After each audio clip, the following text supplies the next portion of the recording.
명심보감이 말하는 인지상정의 냉혹함. 우리는 흔히 피는 물보다 진하다고 말합니다. 하지만 고전 명심보감은 그보다 훨씬 냉정한 인간의 본성을 꿰뚫어 보고 있습니다. 명심보감 개성편에는 이런 구절이 나옵니다. 재물이 넉넉하면 친척도 귀하게 여기고 재물이 없으면 자식조차 가볍게 여긴다.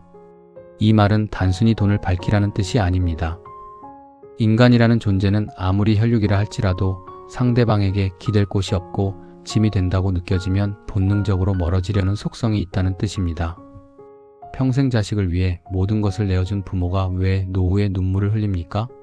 내가 가진 것이 없으니 자식들에게 짐이 되었고 자식들은 그 무게를 견디다 못해 부모를 외면하게 되는 것입니다.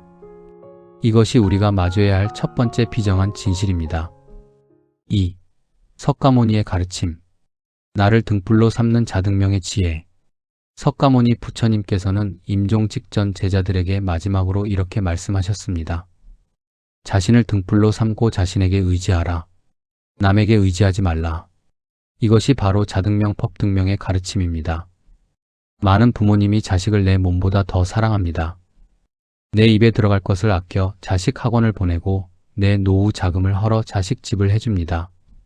하지만 석가모니의 가르침에 비추어 보면 이것은 자식을 사랑하는 것이 아니라 자식에게 내 미래를 저당 잡히는 위험한 선택입니다.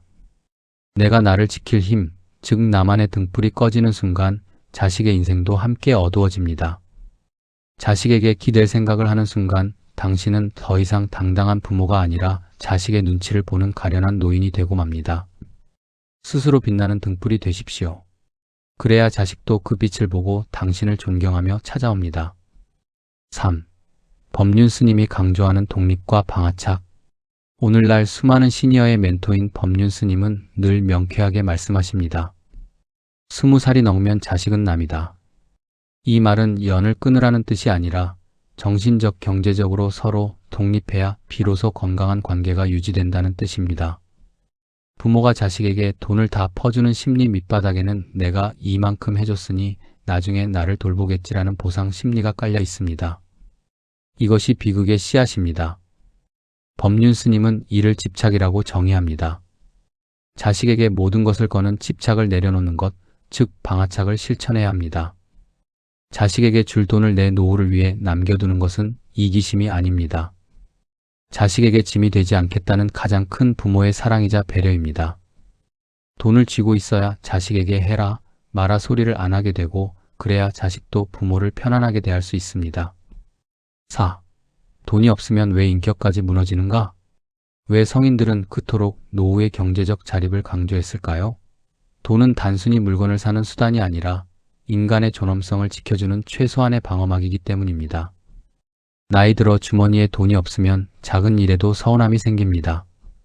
자식이 명절에 보내준 용돈 액수에 일희일비하게 되고 손주들 세뱃돈 줄 생각에 밤잠을 설칩니다. 이런 구질구질한 마음들이 쌓이면 결국 말로 터져나오게 되고 자식들은 우리 부모님은 나이 들더니 돈밖에 모른다며 혀를 찹니다. 품격은 여유에서 나옵니다.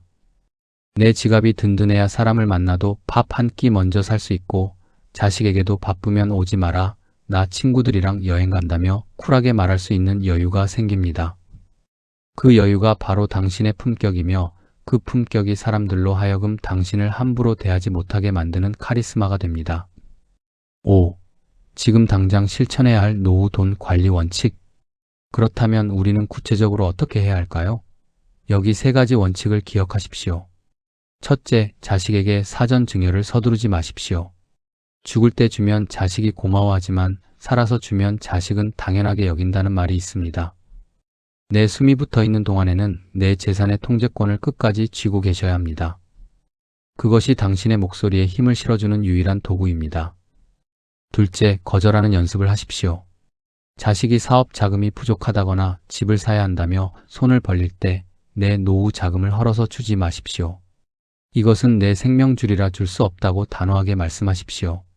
처음엔 자식이 서운해할지 몰라도 결국 부모가 바로 서야 자식도 제 힘으로 일어설 궁리를 합니다. 셋째, 돈을 나를 위해 쓰십시오. 좋은 음식 챙겨 드시고 배우고 싶었던 것을 배우며 여행도 다니십시오. 당신의 얼굴이 밝고 행복해 보여야 자식들도 안심하고 자기 삶을 삽니다.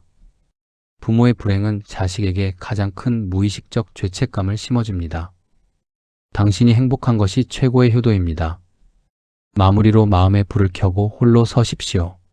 인생의 후반전은 누구와 함께 가는 길이 아니라 결국 나 자신과 화해하며 홀로 걷는 길입니다.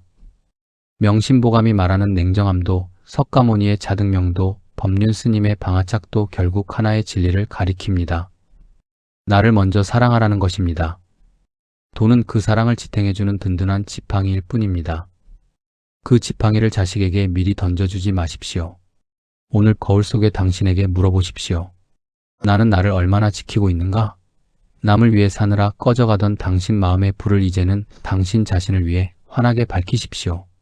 당신이 스스로를 귀하게 여길 때 온 세상도 그리고 당신의 자식도 당신을 비로소 귀하게 대할 것입니다.